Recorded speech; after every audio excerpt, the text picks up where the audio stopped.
Hello, my name is Piyush. अगर आप एक ऑल्टो यूज़ करते हैं, मतलब 800 सीसी का कोई इंजन यूज़ करते हैं, तो ऐसी क्या क्या प्रॉब्लम है जो आपको फेस करनी पड़ती होंगी, वो बताता हूँ मैं आपको। देखिए, लगभग हर ऑल्टो यूज़र ये प्रॉब्लम फेस करता होगा।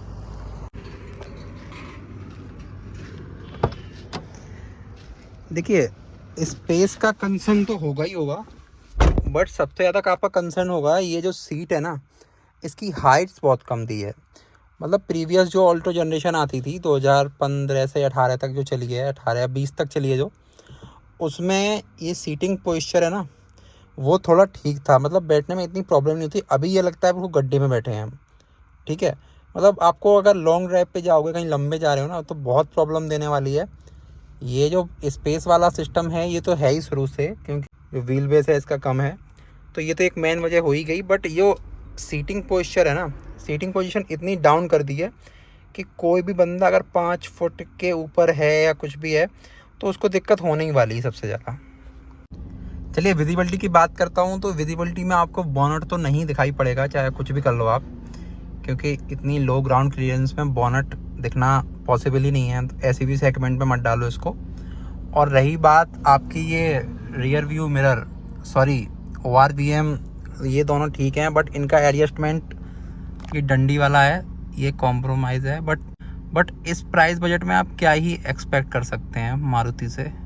इतना दे रही है वही बहुत है। पहले तो इसमें जो LXi वाली वेरिएंट है ना, तो उसमें आपको बाहर से जाके एडजस्ट करने पड़ते थे। चलो, इतना दे दिया, ये भी काफ़ी है कि अंदर आप AC में बैठे बैठे ये एडजस्ट कर सकते हो। AC से बात आई, AC इसकी सबसे मेन वजह है कि AC ही प्रॉब्लम करता है। वैसे गाड़ी में एज सच इतनी बड़ी कोई प्रॉब्लम नहीं है, बट अगर आपने इसका AC और इंजन दोनों एक साथ यूज़ कर लिए, मतलब गाड़ी रन करते हुए अगर आपने AC इनका ऑन कर लिया, तो कहीं ना कहीं इनकी आत्माएं जवाब देने लगती हैं कि हाँ, तुम पता लग रहे हो कि तुम गरीब हो।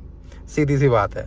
तो चलिए, वो तो मैं बताता हूँ मैं आपको, लेकिन बिना AC के इंडियन कंडीशन में, इंडियन वेदर में पॉसिबल ही नहीं है सर्वाइव करना। तो AC तो आपको मैंडेटरी है ही आजकल। हर कार में, हर कार मैन्युफैक्चर लगभग देने ही लगा है। पहले जो AC के जो फीचर्स होते थे ना, वो एक हाई एंड मॉडल में आते थे। मतलब ऊपर का मॉडल लोगे ना, तो उसमें AC, पावर विंडो। बट आज की जो स्टैंडर्ड जो वो है, उसमें आपको लगभग AC और पावर विंडो ये स्टैंडर्ड ही मिल जाता है लगभग हर कार में आपको आजकल। तो AC कोई इतना बड़ा फीचर नहीं रह गया है, तो AC तो आपको मिलना ही चाहिए। अब पावर की बात करूं तो इसमें 47 VHP आती है, जो कि ठीक ठाक है। मतलब हाँ, 2 लोगों के लिए तो मैं ठीक बोलूँगा। अगर इसमें 4 या 5 लोग बिठा लेते हैं, 5 तो पॉसिबल ही नहीं है, बनते ही नहीं है किसी भी एंगल में। लेकिन ज़बरदस्ती की बात अलग है, अगर बिठा लो तो 5 में काफ़ी ज़्यादा दिक्कत होती है। 4 तक बिठा लोगे ना, तो भी आपकी गाड़ी दबेगी कहीं ना कहीं। अभी हमने ये रनिंग पोजीशन पे है गाड़ी, तो विजिबिलिटी भी ठीक है। ए पिलर वगैरह कोई इतना अड़ता नहीं है बीच में, आपको चलाने में ऐसा कोई खास प्रॉब्लम नहीं होगा, कोई दिक्कत नहीं है। स्टीयरिंग का रिस्पांस मानूँ तो है, तो इसमें इलेक्ट्रॉनिक स्टीयरिंग, पावर स्टीयरिंग है इलेक्ट्रॉनिक वाली, बट ये वैसा बिहेव नहीं करती जैसा और गाड़ियों में बिहेव करती है। पता नहीं क्या प्रोसीजर दिया है उन लोगों ने, क्या मैकेनिज्म दिया है कि स्टीयरिंग को सारा वही होगा, मोटर इलेक्ट्रॉनिक है, बट वैसे रिस्पॉन्स नहीं करती जैसे उनकी और गाड़ियां हैं, जैसे स्विफ्ट वगैरह है, वैगनार वगैरह है। वैसा रिस्पॉन्स नहीं है इसका। हालांकि ठीक है, ऐसा कोई प्रॉब्लम नहीं है। हाई स्पीड पे भी आप इसको मैं रेकमेंड नहीं करूँगा, बट 120 भी चलाते हो ना, तो अभी आपको इस पर स्टीयरिंग में कोई वाइब्रेशन नहीं मालूम पड़ता, आप कितना भी चला सकते हो। बट हाँ, कोई भी अगर जंपिंग आती है, कोई पोर्ट होल्स आता है, तो उस टाइम आपको पता लगता है गाड़ी अच्छा खासा इसमें एक अंदर झटका देती है। पता नहीं वो इसका सस्पेंशन का कोई प्रॉब्लम है या हर गाड़ी में ही है। वैसे गाड़ी तो ये नई है बिल्कुल भी, 35,000 चली है, तो क्या ही इसमें सस्पेंशन का कोई काम होगा। मे बी ऊपर से ही मैं जो प्लांट से ही आ रही है, वो इसी ऐसी ट्यूनिंग करके दे रहे हैं कि आपको लगेगा ही लगेगा। देखिए, अब जैसे कि मैं ऐसे क्रूज़ कर रहा हूँ, अभी ये 60 पे है और इसका AC ऑन है ना,